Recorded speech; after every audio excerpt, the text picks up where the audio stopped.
নমস্কার বাংলা, আপনারা দেখছেন এক বিশেষ বিশ্লেষণ। আজকের প্রশ্নটা আর শুধু রাজনীতির নয়, প্রশ্নটা বীরভূমের অস্তিত্বের।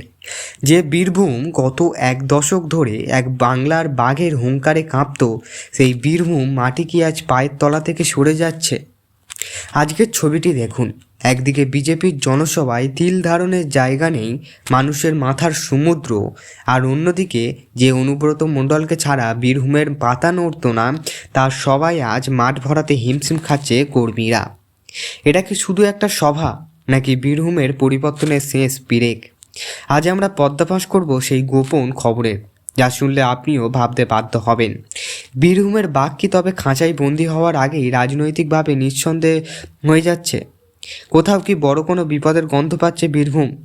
সঙ্গে থাকুন শেষ পর্যন্ত, কারণ আজ সত্যটা সামনে আসবেই। জনগণ, আপনি কি লক্ষ্য করছেন বীরভূমের হাওয়া কি এখনও আগের মতন গুঁড়ো বাতাসের মিষ্টি গন্ধ দিচ্ছে, নাকি তাতে মিশে আছে আতঙ্কের বারুদ?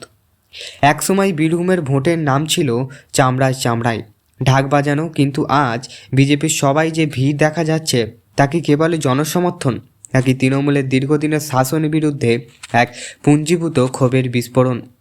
আচ্ছা, একটা কথা ভাবুন তো, অনুব্রত বাবু যখন বলেন খেলা হবে, তখন লোকে ভাবতো ফুটবল খেলা, কিন্তু এখন তো দেখা যাচ্ছে বীরভূমের মানুষ অন্য খেলা খেলতে শিখে গেছে। মাঠ ভরছে না কেন কেষ্টবাবুর? ডাল ভাতের চাল কি কম পড়ে গেল, নাকি মানুষের ভয় ভেঙে গেছে? বীরভূমের মানুষ মনে আজ একটাই বড় প্রশ্ন, যদি অনুব্রত মণ্ডলের দাপট কমে যায়, তবে কি বীরভূমের অরাজকতার দিকে যাবে, নাকি এক নতুন সূর্যোদয় দেখাবে? বিজেপির সবাই মানুষের এই ঢল কি কোনো বড় বিপদের ইঙ্গিত? রাজনৈতিক মহলে কোন পাতলে এখন শোনা যাচ্ছে বীরভূমের অন্দরে তৃণমূলের কর্মীরাই এখন দ্বিধাভক্তি। যারা একদিন অনুব্রত ছায়া নিজের নিরাপদ ভাবত, তারা আজ ভয়ে সিঁটিয়ে যাচ্ছে। কেন? কারণ তারা জানেন ক্ষমতার আলিন্দে যখন ভাঙন ধরে, তখন সবথেকে আগে বলি হয় সাধারণ কর্মীরা। কিন্তু আসল রহস্য কি জানেন? কেন হঠাৎ করে বীরভূমের মানুষ বিজেপির দিকে ঝুঁকছে? এর পেছনে কি শুধু কেন্দ্রীয় এজেন্সির চাপ, নাকি এর পেছনে লুকে আছে বড় কোনো মাস্টার প্ল্যান? বলবো সবটুকুনি, তবে একটু পরেই। জাতি আজ জবাব চায়। বীরভূম কি কোনো জমিদারি? অনুব্রত মণ্ডলের জেলে থাকাকালীন জল যেভাবে চলছিল, ফেরার পর কি সেই চেনা ছন্দ উধাও? বিজেপির জনসভা থেকে যে স্লোগান উঠেছে, তা কি বীরভূমের আকাশ বাতাস কাঁপিয়ে দিচ্ছে? কেন মাঠ ভরছে না তৃণমূলের?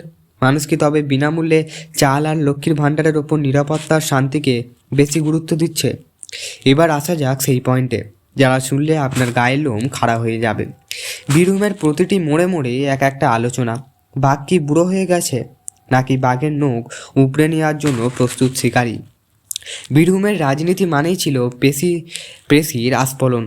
বালিরঘাট থেকে কয়লা খনি সব কিছুই নিয়ন্ত্রণ ছিল একজনের হাতে।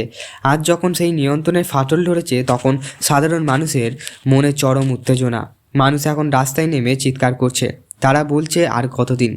ভয়টা কোনো অনুব্রত মণ্ডলের নয়, ভয়টা হলো বীরভূমের ভবিষ্যৎ নিয়ে। বিজেপি যদি এই ভিতকে ভোটে রূপান্তরিত করতে পারে, তবে কি তৃণমূলের কেল্লা ধূলিসাৎ হয়ে যাবে? চলুন একটু তথ্য দিয়ে বিশ্লেষণ করি। বীরভূমের আসনগুলিতে গত পঞ্চায়েতে নির্বাচন আর লোকসভা নির্বাচনের পরিসংখ্যান কি বলছে? বিজেপির ভোট শতাংশ যে হার বাড়ছে, তা রীতিমতন চিন্তার বিষয় যে কোনো শাসক দলের জন্য। অ্যান্টি ইনফরমেশন, দীর্ঘদিনের শাসনে মানুষের একঘেয়েমি, বোমাবাজি আর হিংসার রাজনীতি থেকে মুক্তি চাইছে সাধারণ মানুষ। অনুব্রত পর দ্বিতীয় কোনো মুখ নেই যা বীরভূমকে ধরে রাখতে পারে।